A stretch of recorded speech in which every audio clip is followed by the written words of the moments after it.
Now they're moving out on another operation, and there's one of the soldiers named Yoder. Yoder was the point man. He was experienced and full of good humor due to his promotion to door gunner. A good man to have on point any day. He was aggressive and unafraid. Even though he was going in soon, there was no question of putting someone else in his place on point. It was his turn, and he would not have it any other way. So he's getting promoted to door gunner, so he's going to get pulled out of the field. He's going to fly around in a helicopter, relatively safe compared to being in the field. He reminded me of a hillbilly with his coarse language, mannerisms, and humor. I was always asking him when he was going to get that front tooth replaced. That missing tooth made him look more like a hillbilly than anything else. He always laughed and said, "Fuck, sir, I ain't about to let them fucking army dentists work on me. Shit, no, that would be a lick on me." So they continue their patrol, and they're coming up on this kind of flat area, and Yoder crept forward in a crouch, looked back at me and grinned. I grinned back and nodded my head. Yoder stepped over a tree root, holding up part of the small gully bank.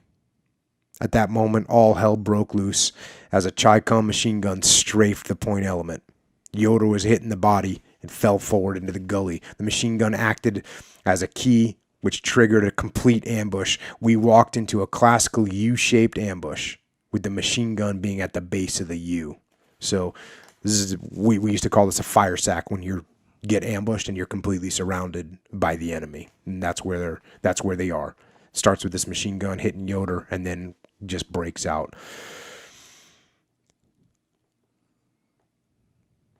Explosions, machine guns, and rifle bullets ripped through the air and ricocheted off the ground and trees around us. The noise was overwhelming. Men were screaming and yelling, trying desperately to get cover, or screaming when they were hit or thought they were hit, which was almost as terrifying. We still had not seen any of the enemy in the thick growth around us. Most of us in the point played dead. I lay trying to get my thinking organized as to what to do. So you're just taking massive ambush, and you're laying there thinking, what am I going to do? I could hear Yoder crying on the other side of the route where he had fallen. He cried out for me to come and get him. "Lieutenant, I've been hit bad. I'm dying. Please come and get me. Please come and get me." I turned my head in his direction. Twigs and bark from trees were falling like snow all around us, as the terrible shrapnel and firepower ripped through the jungle around us. I was terrified. So they're pinned down, and he actually ends up going to try and help one of the other guys first, a guy named Bell. And he gets to Bell under covering fire, and he says, "Bell was able to help me but couldn't see anything. He limped and crawled. I pushed and swore as we continuously fell in our flight back up the hill. As I pulled him up the hill, one of my feet was shot up from underneath me. I'd been shot in the heel, one of the bullets knocking off a piece of my boot heel. And the force had knocked me down. I got up again and felt a tremendous blow to my hip, knocking me down. Hit again, I thought. Finally, I got Bell behind a rock. Doc was there and started working on him. I lay on my back looking up at the sky through the jungle canopy, not believing I had actually made it down there and back. Yoder was still down there, and although I had witnessed the bullets hitting him, I didn't want to leave. I had to be absolutely sure he was dead. I would never forgive myself if I pulled back and he was still alive. I was ready to call artillery in on our position if we were overrun. And that's like the ultimate game over move. We're going to be overrun by the enemy. Okay, here we go. I'm going to call all ordnance on my position. Drop. But luckily, the fire subsides. One of the other platoons had come to their help, and now that other platoon shows up, and the enemy's pretty much gone and had stopped shooting. We all stood up.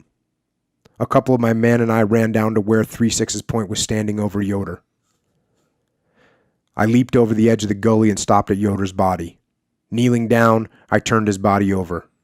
He had died with his head lying downhill. His face was a dark blue from the blood which gravity had pulled into the downhill portion of his body. There wasn't much blood on his body, but numerous bullet holes were cut into his fatigues, covering his stomach and chest. His eyes were closed.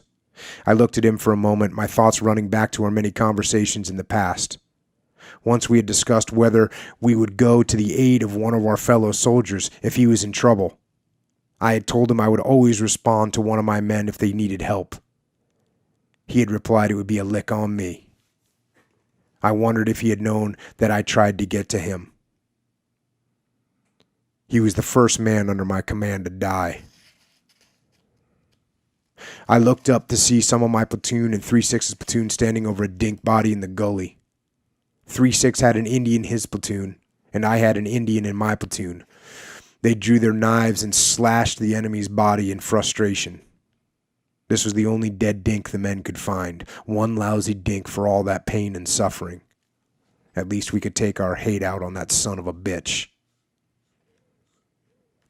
They had also taken one prisoner as well, the other platoon head.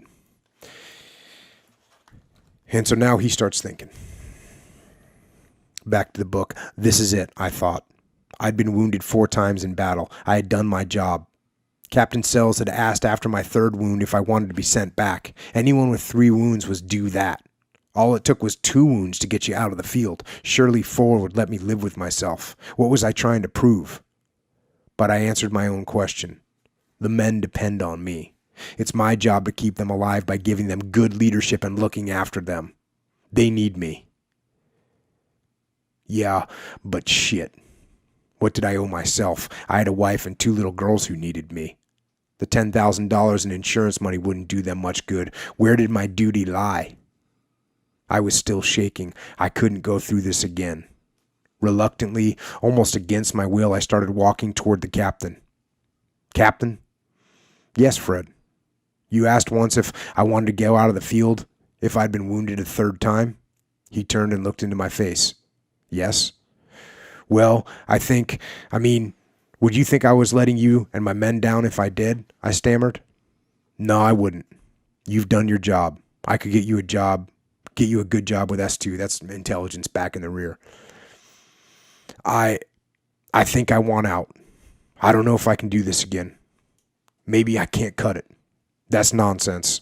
You're a hell of a fine officer, and the men will understand, but you think about it. Okay, I will. Let me think. A little bit of confidence returned at his words. I handed Yoder's things to him. I wandered back to the packs thinking I should find Yoder's pack.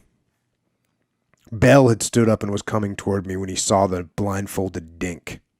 In one motion, he swung his fist into the dink's face. He hit him again and again, knocking the surprised dink down in a burst of fury. Bell started kicking him. It was obvious Bell was going to kill him. The other men and I stood smoking and watching. We were going to let Bell kill the dink. Bell had the right. Captain Sells yelled and ran over to us, pushing me out of the way and pulling Bell off the dink. Here! What's this? What's going on? We are not going to have this in my company. This man's a prisoner. Lieutenant Downs, what are you doing just standing there? I looked at him in surprise. Bell was killing this motherfucker. What's wrong with that? I retorted. You know goddamn well what's the matter with that, Lieutenant. This man is defenseless and our prisoner. Now let's get this prisoner back to the LZ.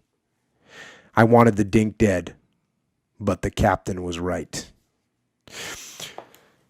So you can see there, obviously Captain Sells has a great head on his shoulders. And there's something else at play. The other thing that's at play is that by function of the way the battle went down, and by function of being one rank above the platoon commanders that are in the firefights, guess what he is de facto? He's detached. He's detached. Bell's the guy was pinned down, almost got killed, right? He's the guy that's emotional. And guess who pulled him out, risked his life, lost Yoder? That was Downs. So these guys are emotional. They want to kill this guy. They captured him. He's VC. Let's kill him.